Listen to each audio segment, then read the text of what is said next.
anakku ngger, anakku Bratasena ngapa kowe dadak rene barang kok ngger.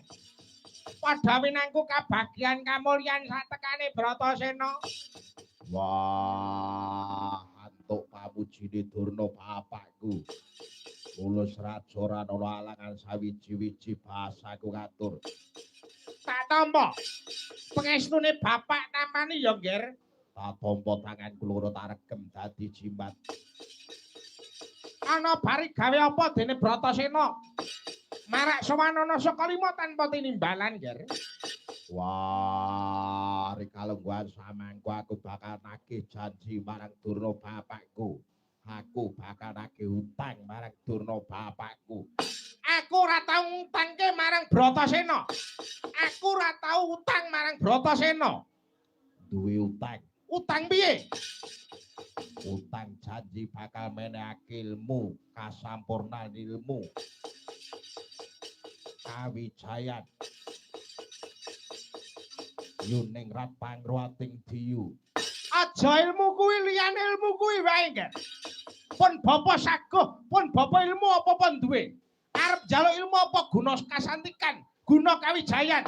Ilmu jaran goyang aku ya duwe. Nek ora percaya, ora paling ngene. Sun matek ajiku si jaran goyang, sun goyang ana tengah lawang, cemetiku sada lanang, sabetake gunung jugruk sega rasan. Muga-muga jiwa ragane liya sinden pinggir dhewe gandula marang Durna, ji palang kaji koko beluk. Ya der janene kok ora tau do nanggap.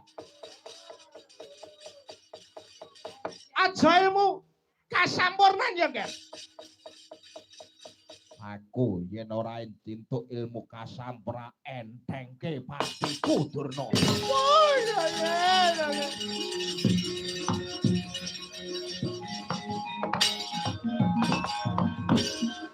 Pak ning gondel. Ayo. Kowe aja lali, kowe kudu ngloropke Bratasena marang juranging kepaten, kudu ngloropke patine Bratasena. Iya tak lorapke patine. Ayo, mbok loropke apa ora? Iya. Dadak balang barang.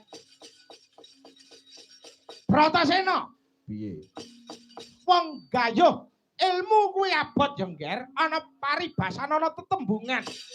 Ilmu kuwi kan lakone kanthi laku lekase lawan kas tegese kas nyantosani setya budya pangekesing Dorangkara.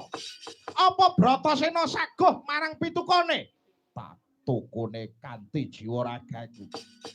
Yen Bratasena saguh marang pitukane, aku njaluk Bratasena kudu ngupadi kayugung susung angin Rineka Jalma kang mapan ana ya kuwi mau Gunung Candramuka, Ger.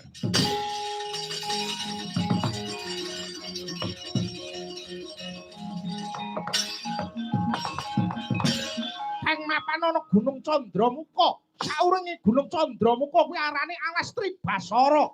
Jalma mara, jalma mati. Ana menungsa mlebu ana Alas Tribasara, mesti akeh matine timbang uripe. Apa Bratasena saguh?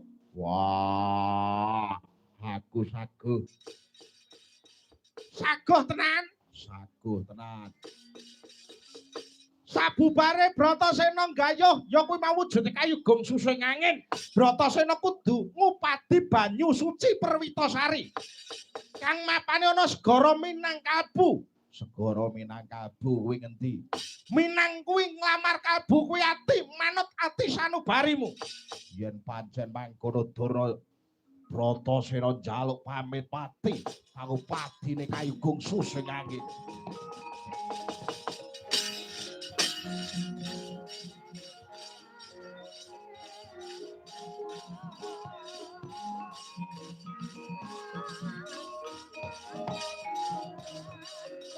Pamacana pratangga windu wiyatamun ampun lergu ngampang.